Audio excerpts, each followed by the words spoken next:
현재 일본에서는 영국과 공동으로 진행하려던 차세대 전투기 사업이 결국 일본 기업의 실력 부족으로 좌초되는 것 아니냐는 우려의 목소리가 일본 매체들을 중심으로 연일 속출하고 있습니다. 실제로 이를 대변하듯이 지난 26일 일본의 유력 항공운수 매체인 트래픽 뉴스는 일본과 영국이 차세대 전투기를 공동으로 개발키로 했지만 정작 영국과의 압도적인 실력 차이로 인해 일본에게 가시밭길이 열리고 있다며 매우 큰 탄식과 분노를 나타냈습니다. 먼저 이 매체는 일본 정부가 미쓰비시 중공업이 미국과 공동으로 개발한 F2 전투기가 점차 노후화됨에 따라 이를 이을 대안으로 영국과 6세대 전투기인 템페스트를 공동으로 개발키로 했다고 보도했습니다. 하지만 이 매체는 당초 2035년에 실전 배치를 목표로 미국이 아닌 다른 나라와 사상 처음으로 전투기를 개발하려던 일본 정부의 야심찬 목표가 점차 좌초 위기에 내몰리고 있다고 지적했습니다. 바로 일본과 영국의 기술 격차가 워낙에 큰 탓에 일본 기업들이 공동 프로젝트를 제대로 실현시킬 수 있을지 벌써부터 여러 곳에서 우려의 목소리가 터져나오고 있다는 것입니다. 그도 그럴 것이 일본 매체는 일본 정부가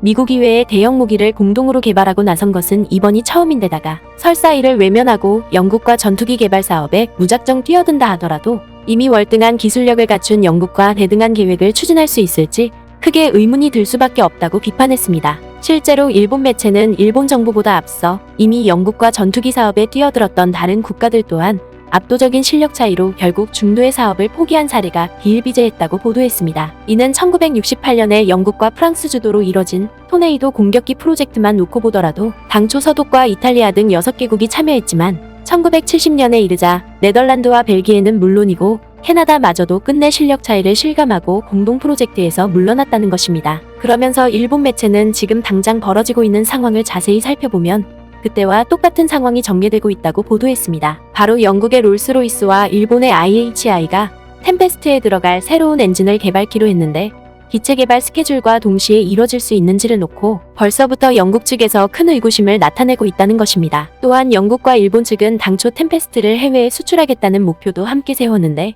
막상 일본은 해외에 방산 제품을 제대로 수출한 적이 없기 때문에 템페스트를 성공적으로 개발한다 하더라도 앞으로 수출 주도권을 영국에게 빼앗기는 것 아니냐는 우려가 연일 빗발치고 있다는 것입니다. 하지만 일본에서의 이 같은 암담한 상황과 달리 오히려 한국은 독자 기술로 만든 전투기와 한국 공군의 고개 비행단이 세계 곳곳에서 큰 돌풍을 일으키고 있는 것도 모자라 이에 덩달아 한국이 차세대 전투기로 개발한 KF-21 또한 세계 각국이 이를 앞다퉈 도입하려 한다는 일본 매체의 특집 보도가 쉴 새 없이 터져나오면서 일본 정부를 진퇴양난의 위기로 내몰고 있습니다. 이와 관련해 앞서 영국 소식을 보도했던 일본의 유력 항공운수 매체인 트래픽 뉴스는 일본의 고개 비행팀인 블루 임펄스에 해당하는 한국 공군의 블랙 이글스가 아시아 공군으로는 사상 최초로 대규모 월드 투어에 나섬으로써 한국의 방위 산업에 막대한 성과를 안겨주고 있다며 이를 대대적으로 보도했습니다. 먼저 이 매체는 거두절미하고 한국의 블랙 이글스가 장장 2개월에 걸친 유럽 아시아 에어쇼를 마치고 지난 20일에 한국의 원주에 자리 잡은 공군기지로 귀환했다고 보도했습니다. 그러면서 일본 매체인 트래픽 뉴스는 지난 6월에 한국을 출발한 블랙 이글스는 첫 에어쇼 일정으로 먼저 영국을 찾았다고 보도했습니다. 그리고 이 매체는 7월 9일에 진행된 사우스포트 에어쇼를 시작으로 7월 15일에 개최된 로열 인터내셔널 에어타토와 7월 18일부터 22일까지 진행된 판버러 에어쇼에 잇따라 참가한 블랙 이글스가 영국 현지에서 연일 뜨거운 호응을 받았고 이에 따라 리아트 에어쇼에서는 최우수상과 인기상을 동시에 거머쥐는 기염을 토했다고 보도했습니다. 뿐만 아니라 일본 매체는 영국에서 성공리에 에어쇼를 마친 한국 공군의 블랙 이글스 고개 비행단은 곧바로 폴란드로 날아가 7월 27일부터 덴블린 공군기지 상공에서 폴란드 공군과 함께 고개 비행을 선보였고 곧이어 8월 3일에는 이집트에서 개최된 피라미드 에어쇼에 참가했다고 보도했습니다. 또한 뒤이어 일본 매체는 블랙 이글스가 여기에서 멈추지 않고 곧장 필리핀으로 향해 8월 12일부터 15일까지 필리핀 공군과 친선 비행을 진행함에 따라 총 2만 킬로미터에 달하는 비행 거리를 소화했다고 보도했습니다. 그러면서 일본 매체는 미국 공군에 소속된 썬더버드와 영국 공군의 레드 에로우 등 서구권의 고개 비행단은 그동안 여러 나라를 방문해 월드 투어를 진행한 적은 있지만 아시아 국가의 고개 비행단이 월드 투어를 실시한 것은 한국의 블랙 이글스가 처음이라며 아낌없는 극찬을 보냈습니다. 특히 일본 매체는 한국의 블랙 이글스가 진행한 이번 월드 투어는 결과적으로 한국제 방산 제품의 세계 수출에 크게 기여했다고 극찬했습니다. 무엇보다 이 매체는 블랙 이글스가 운용하고 있는 TOC 훈련기는 미국의 F-16과 높은 호환성을 갖추고 있기 때문에 기존의 F-16을 몰아왔던 파일럿들에게는 곧바로 운용할 수 있을 정도로 매우 적합한 기종이라고 보도했습니다. 일례로 일본 매체는 이집트 공군만 놓고 보더라도 현재 180대 이상의 F-16을 보유하고 있는 데다가 조만간 노후된 체코제 훈련기를 교체하려고 하는 만큼 최근 피라미드 에어쇼에서 선보인 블랙이글스의 TOC 훈련기는 이집트 공군과 이집트 국민들을 매료시키기에 충분했다고 보도했습니다. 그리고 일본 매체는 여기서 한 발 더 나아가서 폴란드 정부는 아예 지난 7월 27일에 TO-10에서 파생된 FA-50 경전투기를 48대나 도입키로 했다고 보도했습니다. 무엇보다 일본 매체는 7월 27일에 있은 블랙이글스의 폴란드 방문은